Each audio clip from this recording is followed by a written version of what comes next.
Good morning everyone. सभी students का एक बार पुनः मैं अपने महाविद्यालय के इस यूट्यूब चैनल पर हार्दिक अभिनंदन एवं स्वागत करता हूं। BA second year political science की बुक भारतीय राज्य व्यवस्था इंडियन पॉलिटी में अपन न्यायपालिका जुडिशरी का अध्ययन कर रहे थे। तो न्यायपालिका का कंपटीशन में आने वाला सीधा क्वेश्चन है, न्यायपालिका का संविधान के किस भाग में है वर्णन किया गया है? तो संविधान के भाग 5 में, जिसमें केंद्र सरकार है उस भाग में, और अनुच्छेद है अनुच्छेद 124 से लेकर 147 तक क्या है, किसका किया गया है? सर्वोच्च न्यायालय का। किसका किया गया है? सर्वोच्च न्यायालय का। इस बात का ध्यान रखना है, जो भाग 5 है इसमें क्या है, उच्चतम न्यायालय का है, ये सर्वोच्च न्यायालय का है, और जो राज्य न्यायालय है उनका भाग 6 में है। इस बात का ध्यान रखना। अनुच्छेद 124 से लेकर अनुच्छेद 147 तक किसका? सर्वोच्च न्यायालय का या सुप्रीम कोर्ट है, इसका क्या किया गया है? वर्णन किया गया है। और सर्वोच्च न्यायालय को, सर्वोच्च न्यायालय कब घोषित किया गया? कब किया गया? 28 जनवरी 1950 को। ये क्वेश्चन आया हुआ है तो ध्यान रखना है। 28 जनवरी 1950 को सर्वोच्च न्यायालय को, सर्वोच्च न्यायालय या सुप्रीम कोर्ट है, ये बनाया गया। कल हमारी जो पीछे की क्लास थी इसमें हमने कल है वो उच्चतम न्यायालय में न्यायाधीशों की नियुक्ति और योग्यताएं हैं, इनका अध्ययन कर लिया था। अब आज अपन एक बात का पहले कर लेते हैं। अनुच्छेद 124 है। अनुच्छेद 124 में सर्वोच्च न्यायालय का गठन है। अनुच्छेद 124 में, ये अनुच्छेद याद कर लेना, अनुच्छेद 124 में सर्वोच्च न्यायालय का गठन है। क्वेश्चन पूछ ले, भाग 5 में है ये। सर्वोच्च न्यायालय का गठन किस अनुच्छेद में? तो अनुच्छेद 124, अनुच्छेद 124 में, अनुच्छेद 124 1 में है इसकी संरचना। अनुच्छेद 124 1 में इसकी क्या है? संरचना। संरचना में क्या है? इसमें कितने है वो मुख्य न्यायाधीश और न्यायाधीश कितने होते हैं? तो जिस समय इसको बनाया गया था उस समय कितनी थी?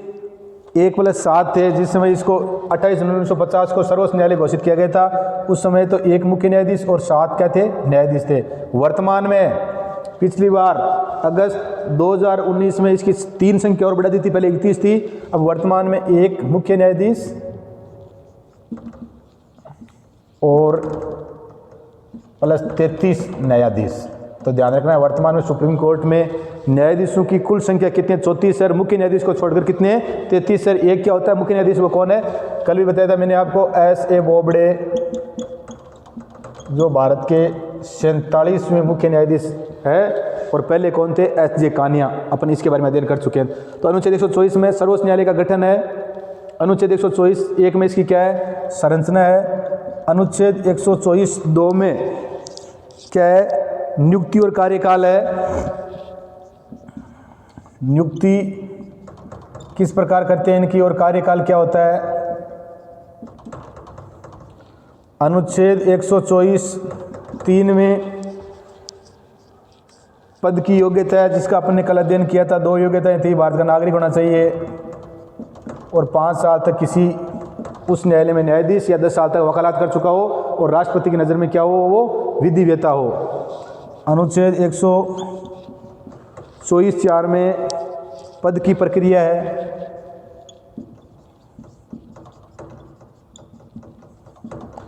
अनुच्छेद 124 5 में विधि द्वारा पद मुक्त है।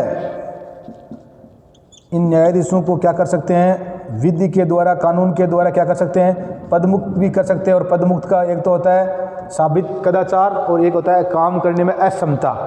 तो विधि द्वारा पद मुक्त भी कर सकते हैं। 124 6 में है पद की शपथ।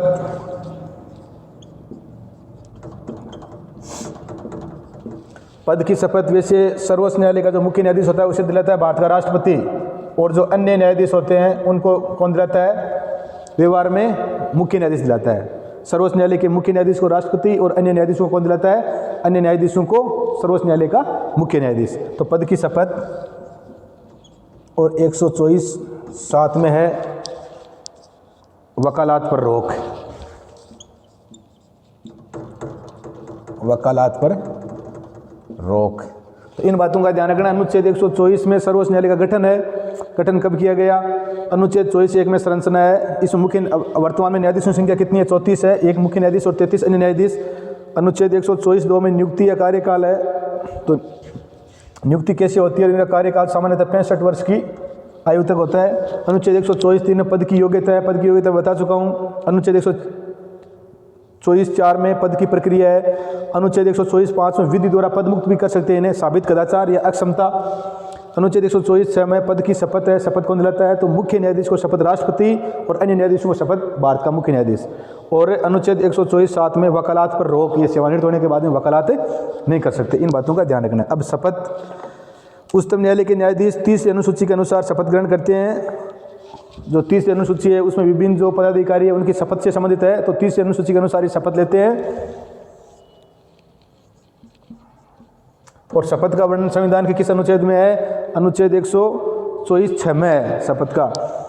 उच्चतम न्यायालय के न्यायाधीश को राष्ट्रपति, उच्चतम न्यायालय का या सर्वोच्च न्यायालय का जो मुख्य न्यायाधीश होता है, हालांकि संविधान में तो यह लिखा हुआ है कि उच्चतम न्यायालय के न्यायाधीशों को या सर्वोच्च न्यायालय के न्यायाधीशों की शपथ कौन दिलाएगा?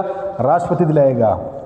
लिखा हुआ तो ऐसे है, परंतु व्यवहार में सर्वोच्च न्यायालय का जो मुख्य न्यायाधीश जो वर्तमान कौन है, ऐसे बोबड़े, उनको तो राष्ट्रपति, और बाकी जो अन्य न्यायाधीश होते हैं उनको कौन दिलाता है? सर्वोच्च न्यायालय का मुख्य न्यायाधीश। ये बात है, इसका ध्यान, संविधान में से लिखा हुआ है। उसके बाद में उच्चतम न्यायालय के न्यायाधीशों के लिए आयु सीमा, उच्चतम न्यायालय के जो न्यायाधीश है उनके लिए आयु सीमा अनुच्छेद 124(2) में है। सर्वोच्च न्यायालय के जो न्यायाधीश है उनके लिए आयु सीमा क्या होती है?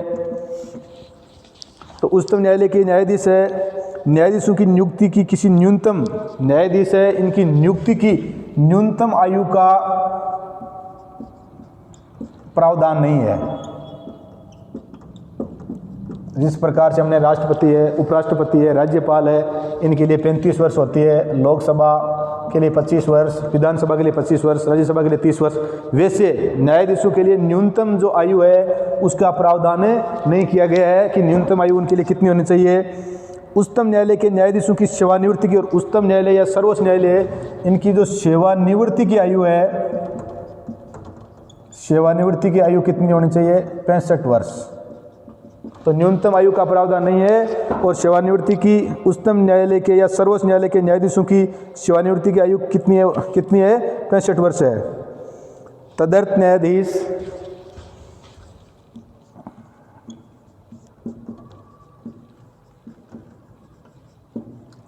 न्यायाधीश की व्यवस्था संविधान के किस अनुच्छेद में की गई है?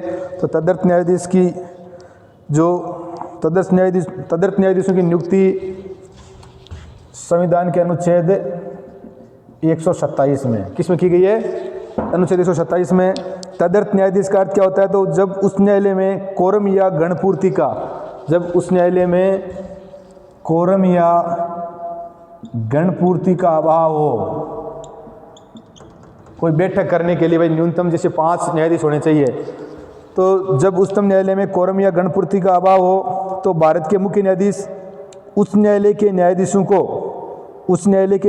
को जो उच्चतम न्यायालय में नियुक्ति की योग्यता रखते हो, अगर कोई बैठक करनी है या कोई गणपूर्ति का मतलब होता है कोई बैठक करना, तो उसमें अगर सुप्रीम कोर्ट में न्यायाधीश नहीं है तो सर्वोच्च न्यायालय के मुख्य न्यायाधीश को, जैसे वर्तमान में ऐसे बोबड़े उनको ऐसा लगे, तो वो उच्च न्यायालय के जो न्यायाधीश है, उस न्यायालय के न्यायाधीशों को जो उच्चतम न्यायालय में नियुक्ति की योग्यता रखते हैं, वो जो उस न्यायालय के न्यायाधीश जो उच्चतम न्यायालय में हमने कल पढ़ा था क्या भारतीय नागरिक होना चाहिए, वो तो उसमें ये होता है, और 5 वर्ष तक उस न्यायालय में न्यायाधीश और 10 वर्ष तक क्या कर चुका हो? वकालत कर चुका हो। तो ऐसे न्यायाधीशों को क्या कर सकता है?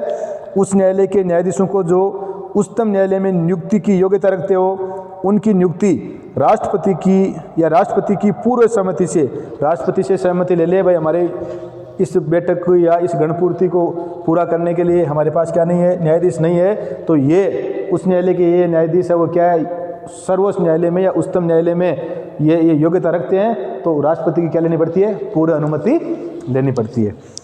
जब उच्चतम न्यायालय में कोरम या गणपूर्ति का अभाव हो तो भारत के मुख्य न्यायाधीश उच्च न्यायालय के न्यायाधीशों को जो उच्चतम न्यायालय में नियुक्ति की योग्यता रखते हो, उनकी नियुक्ति राष्ट्रपति के पूर्व सहमति से की जाएगी। राष्ट्रपति की पहले सहमति ली जाएगी और उन्हें उच्चतम न्यायालय के न्यायाधीश की सभी, और उनको अगर वो नियुक्ति दे दी जाती है तो उच्चतम न्यायालय के जो न्यायाधीश है वो सारे लाभ मिलेंगे।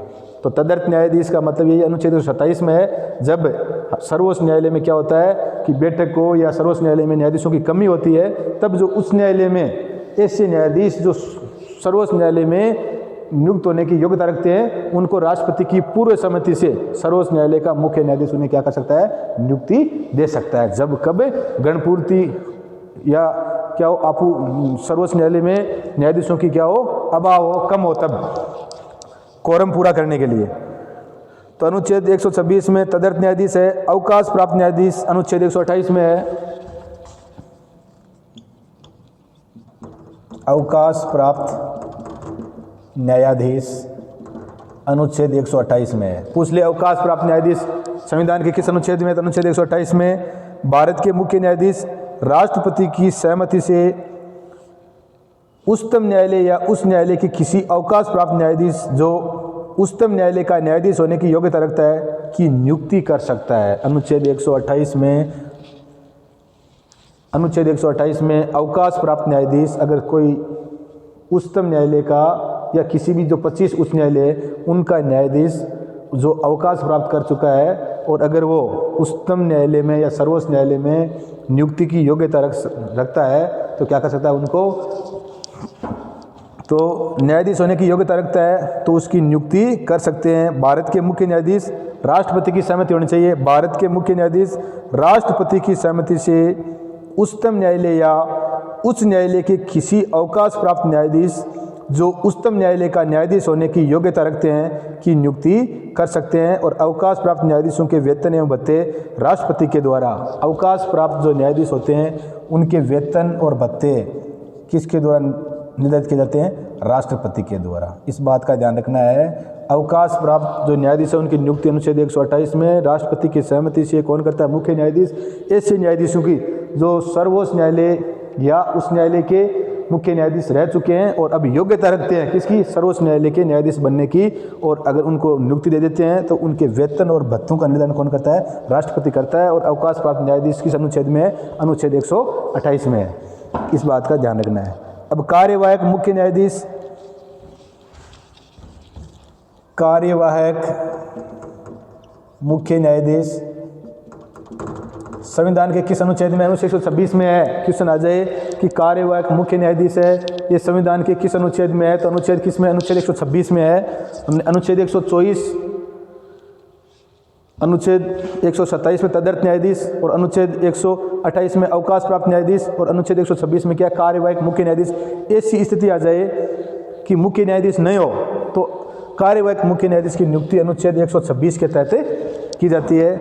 कार्यवाहक मुख्य न्यायाधीश राष्ट्रपति के द्वारा कार्यवाहक मुख्य न्यायाधीश की नियुक्ति, कार्यवाहक मुख्य न्यायाधीश है इसकी नियुक्ति कौन करता है? राष्ट्रपति करता है। अनुच्छेद संविधान के अनुच्छेद 126 के तहत अगर मुख्य न्यायाधीश नहीं है तो कार्यवाहक मुख्य न्यायाधीश की नियुक्ति कौन करता है? राष्ट्रपति करता है।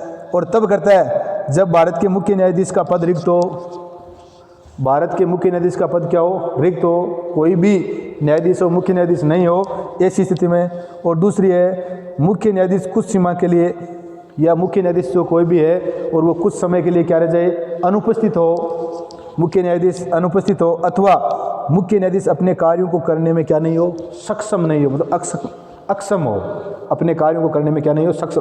कार्यवाहक मुख्य न्यायाधीश अनुच्छेद 126 में है। और किन परिस्थितियों में इनकी कार्यवाहक मुख्य न्यायाधीश की नियुक्ति राष्ट्रपति करता है? और क्यों करता है? जब या तो मुख्य न्यायाधीश का पद रिक्त हो या मुख्य न्यायाधीश कुछ समय के लिए अनुपस्थित हो, या मुख्य न्यायाधीश है वो कुछ समय के लिए क्या हो गया? अनुपस्थित हो, अथवा मुख्य न्यायाधीश को अपने कार्यों मुख्य न्यायाधीश अपने कार्य करने में क्या नहीं है? सक्षम नहीं है। तो ऐसी स्थिति में कार्यवाहक मुख्य न्यायाधीश की नियुक्ति की जाती है। और ये संविधान के किस अनुच्छेद में है? अनुच्छेद 126 में है। तो आज और आगे का जो हम अगली क्लास में करेंगे तो ये हमारे को ध्यान रखना है। हम न्यायपालिका में सर्वोच्च न्यायालय भाग 5 में अनुच्छेद 124 से लेकर 147 तक 28 जनवरी 1950 को इसको सर्वोच्च न्यायालय, और अनुच्छेद 124 में सर्वोच्च न्यायालय का गठन है। अनुच्छेद 124(1) में इसकी संरचना है। वर्तमान में इसमें एक मुख्य न्यायाधीश और 33 अन्य न्यायाधीश, पूरे कितने? 34। और ये व्यवस्था कब की गई थी? अगस्त 2019 में। अनुच्छेद 124(2) में इसका नियुक्ति और कार्यकाल है।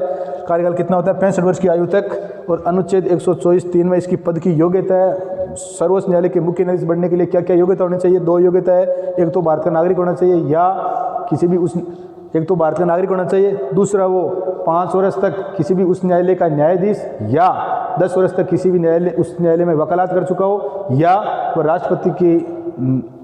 राष्ट्रपति की नज़र में वो क्या हो, विधिवता हो, या उसको विधि का ज्ञान हो। अनुच्छेद 124(4) में पद की प्रक्रिया है। अनुच्छेद 124(5) में विधि द्वारा पद मुक्त कर सकते हैं अगर, और वो कैसे, साबित कदाचार या अगर अक्षम हो तो, काम करने में सक्षम नहीं हो। पद की शपथ, वैसे सर्वोच्च न्यायालय के मुख्य न्यायाधीश को पद की शपथ है वो कौन दिलाता है, भारत का राष्ट्रपति, और अन्य न्यायाधीशों को कौन दिलाता है, भारत का मुख्य न्यायाधीश। अनुच्छेद 124(7) में एक वकालत पर रोक है, अगर सेवानिवृत्ति के बाद में ये वकालत नहीं कर सकते। शपथ आयु सीमा न्यूनतम का प्रावधान नहीं है, और सेवानिवृत्ति का कितनी है, 65 वर्ष है। तदर्थ न्यायाधीश अनुच्छेद 127 है, अगर गणपूर्ति या कोई भी बैठक करने के लिए अगर संख्या कम है तो ऐसी स्थिति में क्या कर सकता है, सर्वोच्च न्यायालय का मुख्य न्यायाधीश राष्ट्रपति की सहमति से। अवकाश प्राप्त न्यायाधीश अनुच्छेद 128 में, और कार्यवाहक मुख्य न्यायाधीश अनुच्छेद 126 में। तो ये हमने आज जो सर्वोच्च न्यायालय इसके बारे में है अध्ययन किया है, इसको 2-3 बार अध्ययन कर लेना। और हमारी जो बुक है उसमें जो न्यायपालिका सर्वोच्च न्यायालय वाला अध्याय है उसका अध्ययन कर लेना। वीडियो को लाइक, शेयर और सब्सक्राइब कर देना। जय हिंद, जय भारत।